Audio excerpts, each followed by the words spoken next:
₹2000ની not 30 September બાદ ચલણમાં નહીં રહે। જી હા, આરબીઆઈએ 2000ની નોટ પર મહત્વનો નિર્ણય કર્યો છે। રિઝર્વ બેંક 2000ની નોટને સર્ક્યુલેશનમાંથી પાછી લેશે, પરંતુ હાલની નોટો અમાન્ય નહીં બને। 2000ની નોટ નવેમ્બર 2016માં બજારમાં આવી હતી, જો કે આરબીઆઈએ 2019થી 2000ની નોટ છાપવાનું બંધ કરી દીધું છે। આરબીઆઈએ બેંકોને 23 મેથી 30 સપ્ટેમ્બર સુધી 2000ની નોટ બદલવાની સૂચના આપી છે। એક સમયે માત્ર 20,000 રૂપિયાની મહત્તમ કિંમતની નોટો જ બદલી શકાશે। હવેથી બેંકો 2000ની નોટ નહીં આપે। બેંકમાં રેગ્યુલર સર્વિસમાં કોઈપણ જાતની અસુવિધા ઊભી ન થાય અને તે માટે 2000ની નોટ બદલાવવાની તારીખ 23 મે 2023થી શરૂ થશે અને બેંકમાં 30 સપ્ટેમ્બર 2023 સુધી જમા કરાવી શકાશે। નવી નોટો હવે બજારમાં નહીં મળે અને જૂની નોટો 30 સપ્ટેમ્બર સુધી લોકોએ બેંકમાં જમા કરાવવાની રહેશે।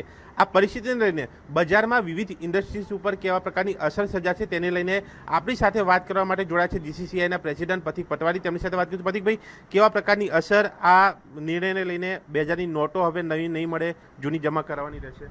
શોર્ટ ટર્મ જોઈશું તો આ નિર્ણયથી થોડુંક પેનિક મોડ આવ્યો છે, કેમ કે લોકોને હજુ સમજણ નથી કે કઈ રીતનું ફેઝ આઉટ મોડલ છે। આ ડેમોટાઇઝેશન વખતે જે થયું એવું નથી, આમાં ગ્રેજ્યુઅલી ફેઝ આઉટ થવાની છે। અને તમે કેટલા વખતથી ઇન્ડસ્ટ્રી પણ જોશે કે બેંકમાંથી ક્યારે નવી 2000ના ટેન્ડર્સ મળતા નહોતા, and at the same time બેંકને પણ ઇનડાયરેક્ટ મેન્ડેટ હતું જ કે તમે જે 2000ની નોટો સ્વીકારો, સામે 500ની નોટો પરત કરવું। એટલે એક ફેઝ ગવર્મેન્ટે ઓલરેડી વિડ્રોલ ચાલુ કર્યો હતો। બીજું, આપણે એક શિફ્ટ જોઈએ ફ્રોમ ડેવલપ ટુ ડેવલપિંગ કન્ટ્રીની આપણે જે લીપ લેવાની છે, તો એમાં બને ત્યાં સુધી ડિજિટાઇઝેશન ઇકોનોમી પર આપણે જવું પડશે। આજે ભારતમાં એક હાઈએસ્ટ ડિજિટલ ટ્રાન્ઝેક્શન થઈ રહ્યા છે દુનિયામાં, ત્યારે એક લાર્જર ટેન્ડર હોય એની જરૂર પડતી નથી હોતી। 2000ની નોટ મેજોરિટી અત્યારે જે સરકાર પાસે 60% જેટલી પાછી આવી ગઈ હતી, 40% બજારમાં સર્ક્યુલેશનમાં છે જ્યારે પ્રિન્ટિંગ થઈ। એ સર્ક્યુલેશનમાં કેમ નથી? એટલે સરકારનું મેઇન તો એ જ પ્રોવિઝન હતું કે આ કેમ 40%ની નોટો અટકેલી પડી છે। તો એ બેઝિકલી જ્યાં આગળ હોલ્ડ થઈ હોય તો એનું એક પાછી બેંકમાં આવી જાય અને એક વ્હાઇટ ઇકોનોમી તરફ આપણો દેશ આગળ વધી શકે, એક ફેર પ્રાઇઝિંગ થઈ શકે, તેના માટેનો આ એક પ્રયાસ હતો।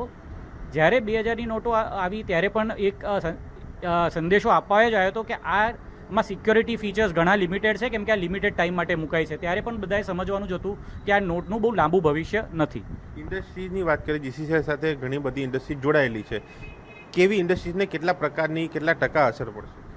આપણે જો નાના ઉદ્યોગો છે જે માઇક્રો ને સ્મોલ, તો એમાં પણ આજે દિવસે ને દિવસે કેશનું ચલણ ઓછું થતું જાય છે અને એને લીધે પ્રોત્સાહન ચેકના ટ્રાન્ઝેક્શનને, ડિજિટલ ટ્રાન્ઝેક્શનને મળી રહ્યું છે। સરકાર પણ એને પ્રોત્સાહન આપી રહી છે અને કેશની મુવમેન્ટ પર દિવસે ને દિવસે આઈટી તરફથી લિમિટ પણ ઘટતી જાય છે તમારા ટ્રાન્ઝેક્શન્સની।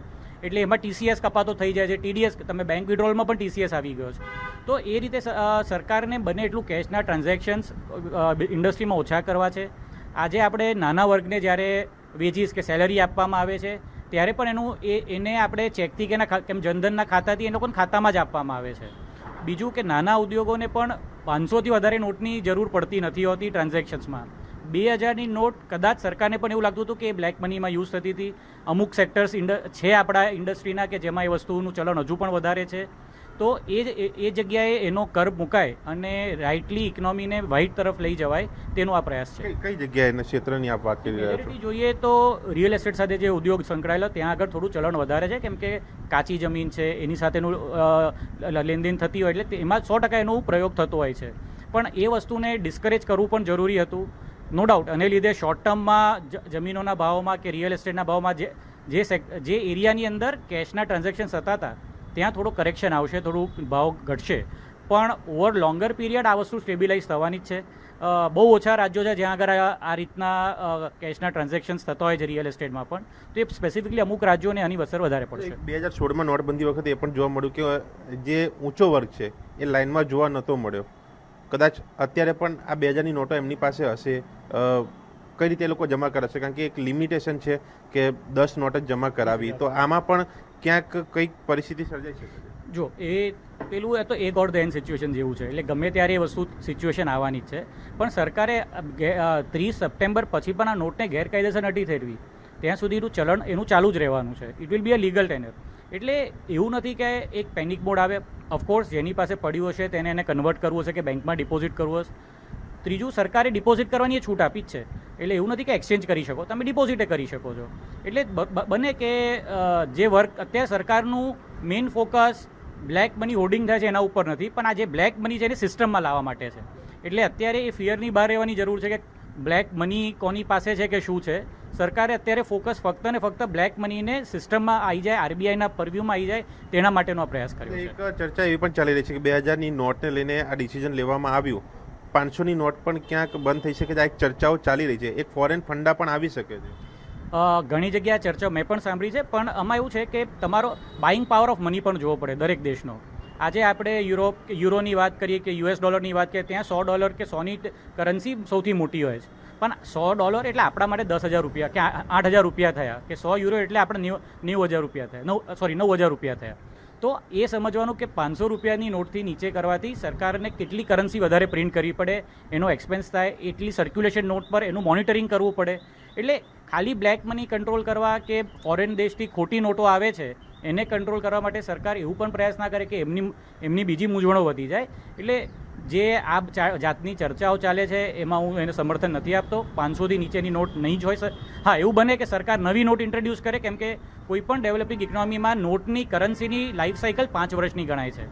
5 વર્ષ પછી એને ફેસલિફ્ટ આપવો જરૂરી હોય છે. એટલે એ બાને સરકાર કરી શકે છે. તો આ DCCIના પ્રેસિડેન્ટ જેમનું કહેવું છે કે ઇન્ડસ્ટ્રીઝમાં ખાસ અસર નહીં પડે, પરંતુ જે લોકો ચલણી નોટોનો જે વધારે ઉપયોગ કરે છે, જેમ કે રિયલ એસ્ટેટ, અન્ય કેટલાક એસ્ટેટ, જેને અસર પડી શકે છે, પરંતુ એક આ હિતમાં નિર્ણય લેવાયો છે ને તેને સમર્થન કરવું તેટલું જ જરૂરી છે. કેમેરામેન ઉમેશ સાથે દર્શન રાવલ, TV9 અમદાવાદ.